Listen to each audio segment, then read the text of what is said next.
Hello, hello. So today we're going to talk about the French Revolution.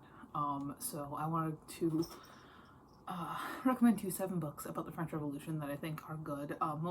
Two of them are fiction. One of them is more contemporary, written about the French Revolution. The other one was written in the 18th century, and it's not really about the French Revolution, but it does go in deep to a lot of the philosophies that were kind of pretty popular at the time. Um, the French Revolution is my thing. Like, the French Revolution is my Roman Empire, as you might say.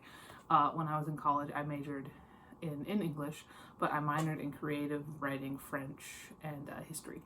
And the best class I ever took was French Revolution and Napoleonic era. And I took that in conjunction with my French class at the time was like about history. So I was kind of getting hit double with the French Revolution stuff. One side in French, the other side in English. So yeah, I will say that most of these are going to focus on the terror because Camille Desmoulins is the love of my life. I'm not recommending the Oeuvre de Camille Desmoulins because I haven't been able to find a version in English. They're only available in French, as far as I can tell. If you know where to buy a version of all of Camille Desmoulins' works, in English, let me know. But I've only been able to find them in French, so I've only read them in French. If you can speak French or read French, would recommend them because they were beautiful. But yeah, most of these are going to be nonfiction. Most of these are going to be about the terror. And we're going to start off with kind of a funny one. And I've read more French Revolution books than are right here, but for nonfiction, how I decide if it's good or not is how they treat Camille Desmoulins. If they use him as a footnote and he is just like the guy who stood on a table before the storming of the Bastille, then it's bad. If they actually talk about all of his contributions and the fact that like he would have been dead years before he was if he wasn't Robespierre's childhood friend, then it's better. Anyway, we're starting off with kind of a funny one. This one is more of a humorous, comedic take, and that is Vive la Révolution by Mark Steele. This is a stand-up history of the French Revolution, and this is it's he does have a I did draw some hearts by Mr. Desmoulins' picture there. So this is just a humorous, comedic take of the French Revolution. It does go, I believe it covers the entire thing. I believe we start with like the Estates General and we end with like Napoleon. So it does kind of cover the whole thing. It is obviously lacking in a lot of areas. I mean, it's this big, and it covers the entire French Revolution. But it is funny, and if you're looking for like a lighter introduction, it's not bad. After that, this one is focusing on Robespierre. I'm not a Robespierre girl, but I mean, the man was influential, and he is not if you actually go into French Revolutionary history, he's not the villain that a lot of people do put him out to be. But that is Fatal Purity by Ruth Skur. So this does follow his entire life. This is not just the French Revolution, this is his life up to his death, around the end of the Terror. And she does kind of delve deep into a lot of the stuff that he was dealing with and a lot of the stuff that he faced. If you are looking for more of a straight up biography, this one isn't bad. I'm looking to get my hands on a Danton one because I do like Danton more than I like Robespierre. But this is it. If you're looking for a half decent biography of Robespierre, it's not bad. All right, so this next one is it's a chunker. So this is a huge book. It's a very large. It's from the 80s. What really sold me on this was that when you open it up, you do get J'avais rêvé une république que tout le monde eût adorée. Je n'ai pu croire que les hommes fussent si féroces et si injustes. Camille Desmoulins to his wife from prison. I was like, okay. That's Citizens by Simon Sharma. So this is, again, just, we're kind of trying to cover the entire thing. And this man really does go into depth on things that a lot of other things don't go into depth on, like the hot air balloon thing. for some reason. But he does, I mean, he does go into great detail, and there are pictures, and it's just, in general, it's a decent history. This is the one where, oh, this is definitely the one where they've got Son Libre. Oh, so this is a really nice one. I like that picture of the demolition of the Bastille. Is anything by Jacques Louis? Anything by David? I would really love to get just the only art book I've ever been interested in is one. I haven't been able to find one, but one about and with all of David's things, because he was insane, but such a beautiful art. Like, oh man, his art, beautiful.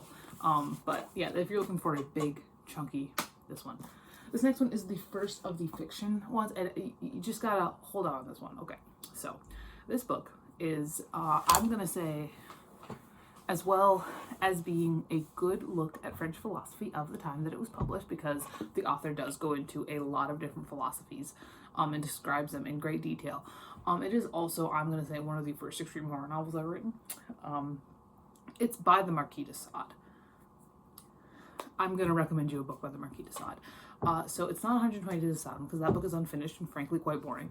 But Justine, I'm going to say, is actually pretty good. So you might need a little bit of a stomach to get through some of this, because this girl is just tortured for 250 pages.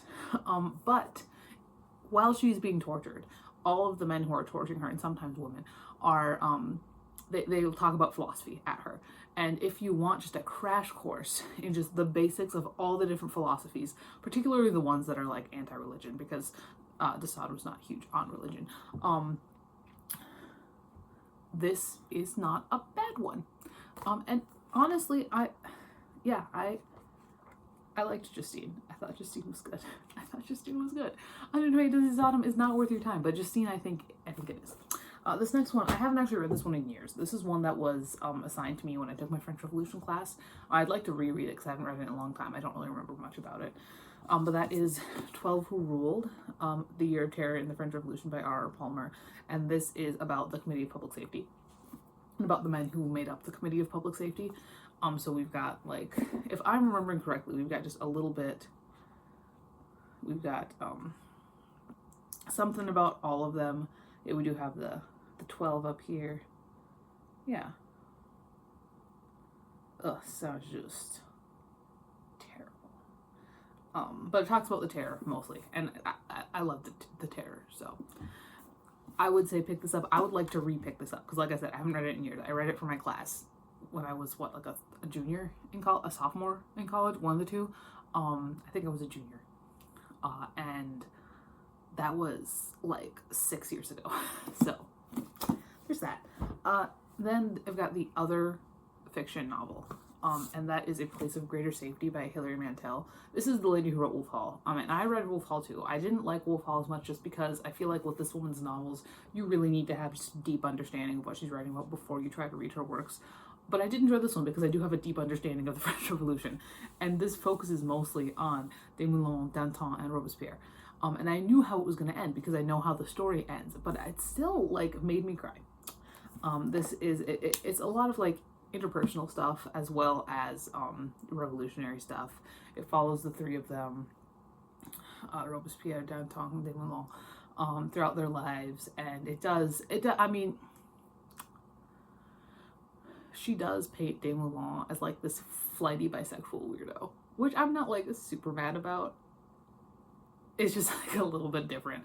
I really enjoy this, and this is one, like I said, I'm not gonna, like, recommend this unless you have already read a lot and know a lot about the French Revolution, otherwise you're gonna get fucking lost. I know that because when I tried to read Wolf Hall and I don't know anything about that whole situation, I was fucking lost. So, but if you do know a lot about the French Revolution, this one's a fun one. And finally, I've got one. This one is, it's very reactionary. It's very dramatic. The way that it's written is so dramatic. He spends so much time on Charlotte Corday. I don't really know why. I mean, I know she killed Marat, and that was a big deal, but he spends so much goddamn time on Charlotte Corday. I really enjoyed this book. I thought it was a great reading experience. It gave me chills. I underlined so much in this book, It was beautiful. And that is Paris and the Terror by Stanley Loomis. It's just, there's just so much going on. I love how it's written. It is very dramatic. Like I said, it's very dramatic. He does spend so much time on Charlotte Corday. Like so much, he tells us her entire backstory, just because I don't know, we just want a lead up to her killing Marat, I guess. But it's just so dramatic, and it reads like a novel almost. It's not a novel, but it reads like one. It does focus solely on the terror, which is like my thing. But I'm gonna say like this one was very enjoyable. Again, I don't know like how objective it is, but as a work of like historical whatever, you know, it was a really fun time. It was a really fun time. I really enjoyed it. It was, I believe, one of my he wrote a biography of Du Barry. It was one of my favorite books in 2022. It's from the 60s. Yeah, in the first, we do have 3 main parts. We have the murder of Marat, the trial of Danton, and the end of Robespierre. So yeah, it's beautiful. And if you want to say any movies you should watch, I'm gonna say Danton, with Gerard Depardieu. It's good. It's a good one. I enjoy it. I own something else on VHS. I don't remember what it's called, but it's like an old movie about the French Revolution on VHS. I haven't watched it yet, so I can't recommend it yet. But Danton is a great one. It's a really good movie. And if you want to get more into the French Revolution, these are all good places to start, I think. I guess don't start with the Place of Greater Safety. Don't probably start with Citizens.